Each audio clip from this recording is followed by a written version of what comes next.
Bismillahirrahmanirrahim. Assalamualaikum warahmatullahi wabarakatuh. Yang saya hormati Pak Andri selaku dosen pengampu mata kuliah seminar proposal.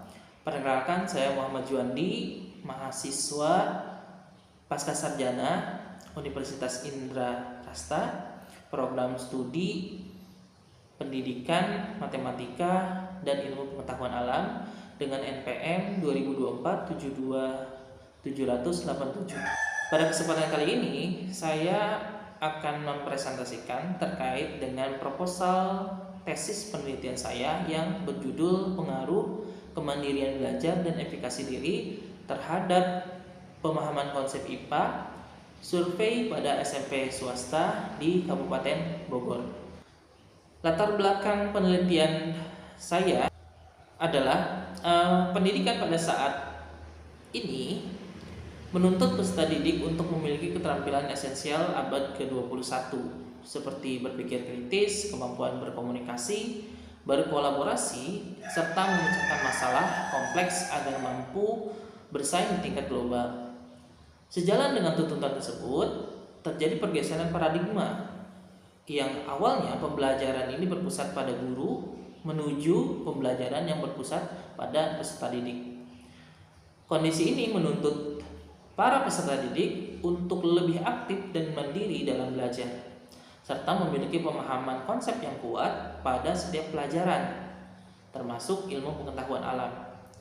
Ilmu pengetahuan alam merupakan ilmu yang mempelajari fenomena alam secara sistematis melalui proses ilmiah seperti observasi, eksperimen, dan analisis data.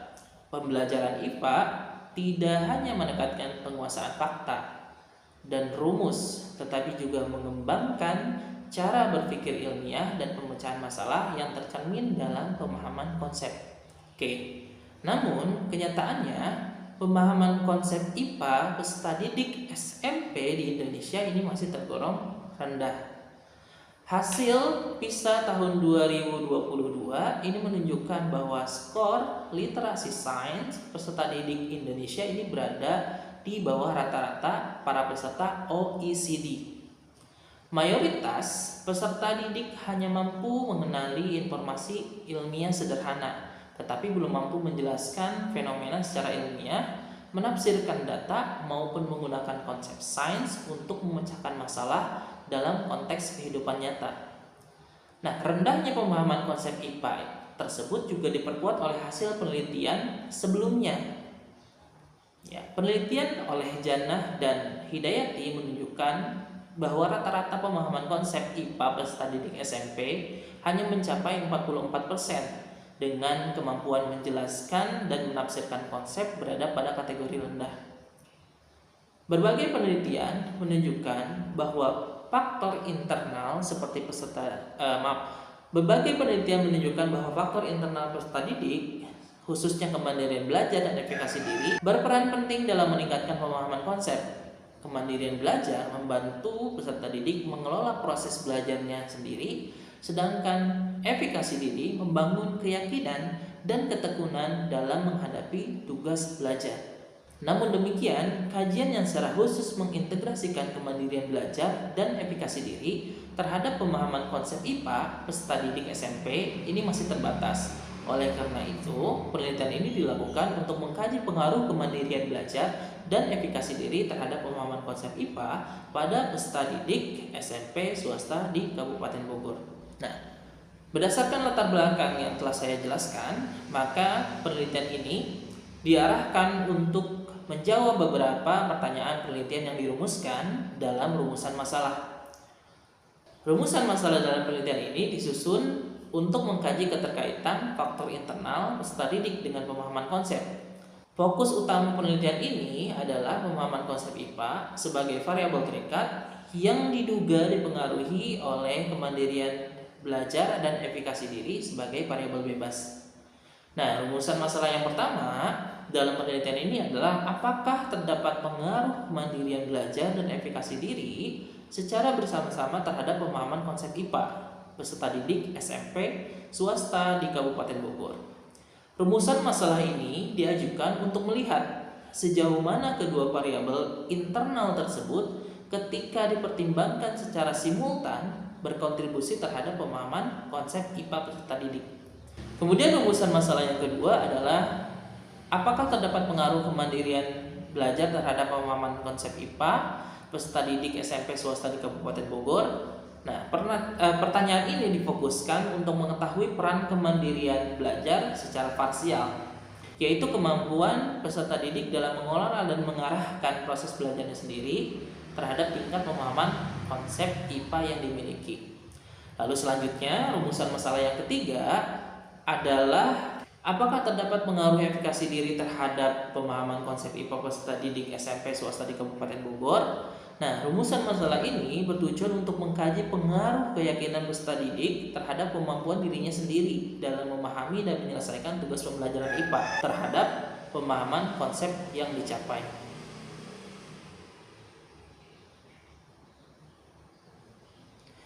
Selanjutnya saya akan menjelaskan metodologi penelitian yang digunakan dalam penelitian ini. Penelitian ini menggunakan pendekatan kuantitatif. Pendekatan kuantitatif dipilih karena penelitian ini bertujuan untuk mengkaji hubungan dan pengaruh antar variabel secara objektif melalui data numerik yang dianalisis menggunakan teknik statistik. Metode penelitian yang digunakan adalah metode survei dengan desain korelasional. Metode survei dipilih karena data penelitian diperoleh langsung dari responden, yaitu peserta didik, untuk menggambarkan kondisi nyata variabel kemandirian belajar, efikasi diri, dan pemahaman konsep IPA. Sementara itu, desain korelasional ini digunakan untuk mengetahui ada tidaknya pengaruh serta besarnya kontribusi variabel kemandirian belajar dan efikasi diri terhadap pemahaman konsep IPA tanpa memberikan perlakuan atau intervensi khusus kepada subjek penelitian. Analisis data dalam penelitian ini dilakukan menggunakan analisis regresi linear ganda. Teknik analisis ini dipilih karena penelitian melibatkan dua variabel bebas, yaitu kemandirian belajar dan efikasi diri, serta satu variabel terikat, yaitu pemahaman konsep IPA. Analisis regresi linear ganda digunakan untuk mengetahui pengaruh kedua variabel bebas terhadap pemahaman konsep IPA, baik secara simultan maupun secara parsial. Sebelum dilakukan analisis regresi, data terlebih dahulu diuji melalui uji prasyarat analisis yang meliputi uji normalitas, uji multikolinearitas, uji heterokedastisitas, dan uji linearitas, guna memastikan bahwa data memenuhi asumsi dasar analisis regresi sehingga hasil penelitian valid dan dapat dipertanggungjawabkan. Populasi dalam penelitian ini adalah seluruh peserta didik kelas 8 yang mengikuti pembelajaran IPA di 3 sekolah SMP swasta di Kabupaten Bogor, yaitu SMP PGRI 1 Ciawi, SMP IT Fathan Mubina, dan satu lagi SMP YPPI Ciawi. Kemudian untuk sampel penelitian ini ditentukan menggunakan rumus Lopin dengan taraf signifikansi 10%, menggunakan rumus dari hasil perhitungan menghasilkan jumlah sampel yang digunakan nanti sebanyak 85 siswa. Nah, jumlah sampel ini dianggap telah mewakili karakteristik populasi dan memungkinkan peneliti memperoleh data yang akurat serta efisien dalam pelaksanaan penelitian. Nah, teknik sampel yang digunakan ini dalam penelitian ini adalah probability sampling, yaitu teknik pengambilan sampel yang memberikan kesempatan yang sama bagi setiap anggota populasi untuk terpilih sebagai sampel. Nah, secara lebih spesifik, teknik yang digunakan adalah proportionate stratified random sampling. Teknik ini dipilih karena populasi penelitian terbagi ke dalam beberapa strata. Strata yang dimaksud ini adalah beberapa sekolah, yaitu peserta didik dari 3 sekolah yang berbeda. Dengan jumlah peserta didik yang tidak sama, melalui teknik ini, sampel dari setiap sekolah akan diambil secara proporsional sesuai dengan jumlah populasinya, dan pemilihan individu dilakukan secara acak. Dengan demikian, sampel yang diperoleh diharapkan benar-benar representatif terhadap populasi penelitian. Selanjutnya, saya akan menjelaskan terkait dengan instrumen penelitian yang digunakan untuk mengukur masing-masing variabel dalam penelitian ini. Instrumen penelitian dalam penelitian ini disusun untuk mengukur 3 variabel utama, yaitu pemahaman konsep, kemandirian belajar, dan efikasi diri. Nah, instrumen yang digunakan untuk mengukur pemahaman konsep ini berupa tes pilihan ganda yang disusun berdasarkan indikator pemahaman konsep. Soal-soal yang dikembangkan terlebih dahulu diuji coba kepada 40 peserta didik, yang selanjutnya untuk memastikan kualitas instrumen. Ya, nanti hasil uji coba tersebut akan digunakan untuk menganalisis validitas butir soalnya, reliabilitasnya, tingkat kesukarannya, dan daya beda. Butir soal yang memenuhi kriteria valid dan reliable ini selanjutnya akan digunakan sebagai instrumen penelitian untuk mengukur kemampuan pemahaman konsep IPA peserta didik. Oke, sedangkan untuk pengukuran kemandirian belajar dan efikasi diri ini dilakukan menggunakan instrumen non-tes berupa angket. Nah, angketnya tentu saja disusun berdasarkan indikator masing-masing variabel dan menggunakan skala penilaian tertentu untuk menggambarkan tingkat kemandirian belajar dan efikasi diri peserta didik. Sebelum digunakan, angket juga diuji validitas dan reliabilitasnya. Nah, uji validitas dilakukan dengan korelasi produk momen, sedangkan uji reliabilitas diuji dengan menggunakan koefisien Cronbach alpha, sehingga instrumen yang digunakan ini nanti benar-benar layak dan konsisten dalam mengukur variabel penelitian. Nah, setelah data diperoleh, tahap pertama analisis data yang dilakukan adalah analisis statistik deskriptif. Analisis statistik deskriptif ini digunakan untuk memberikan gambaran umum mengenai karakteristik data penelitian pada masing-masing variabel, yaitu pemahaman konsep IPA, kemandirian belajar, dan efikasi diri. Nah, statistik deskriptif yang digunakan meliputi perolehan nilai minimum, kemudian nilai maksimum, lalu ada rata-rata atau mean, median, modus, standar deviasi, dan varians. Nah, melalui analisis ini dapat diketahui kecenderungan data serta sebaran skor peserta didik pada setiap variabel penelitian. Nah, sebelum dilakukan pengujian hipotesis, terlebih dahulu dilakukan uji persyaratan analisis data. Uji persyaratan analisis data ini dilakukan untuk memastikan bahwa data memenuhi asumsi dasar analisis regresi linear ganda.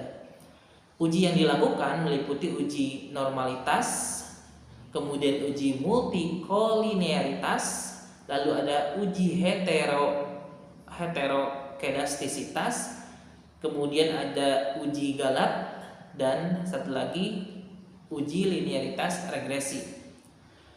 Nah, untuk uji normalitas ini bertujuan untuk mengetahui apakah residual regresi berdistribusi normal. Nah, uji ini dilakukan dengan menggunakan uji Kolmogorov-Smirnov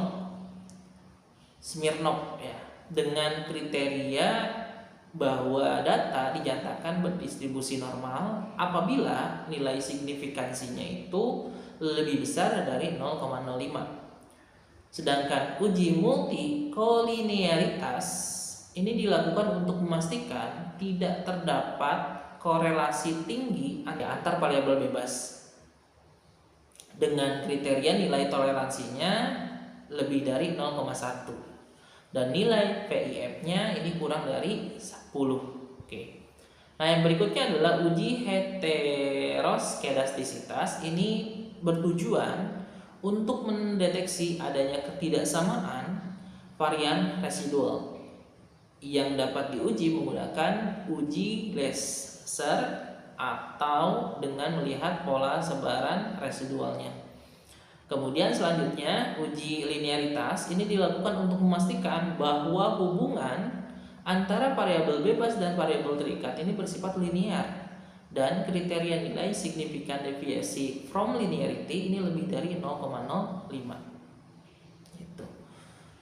Nah, lalu berikutnya tahap terakhir yaitu uji hipotesis penelitian.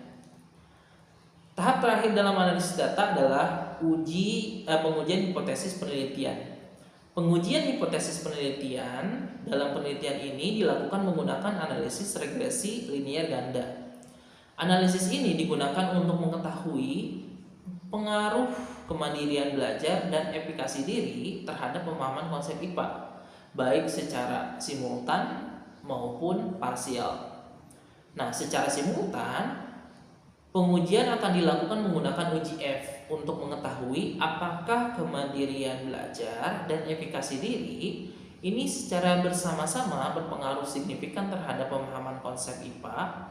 Nah, pengaruhnya dinyatakan signifikan apabila nilai signifikansinya kurang dari 0,05.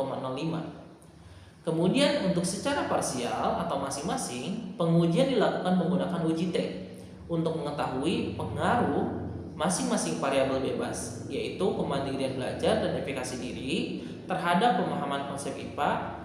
Variabel bebas dinyatakan berpengaruh signifikan apabila nilai signifikansinya kurang dari 0,05 atau nilai T hitung lebih besar dari T tabel.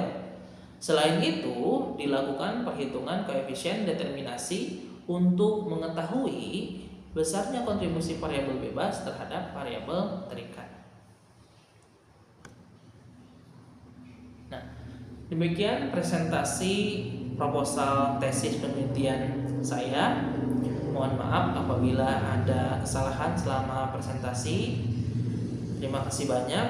Assalamualaikum warahmatullahi wabarakatuh.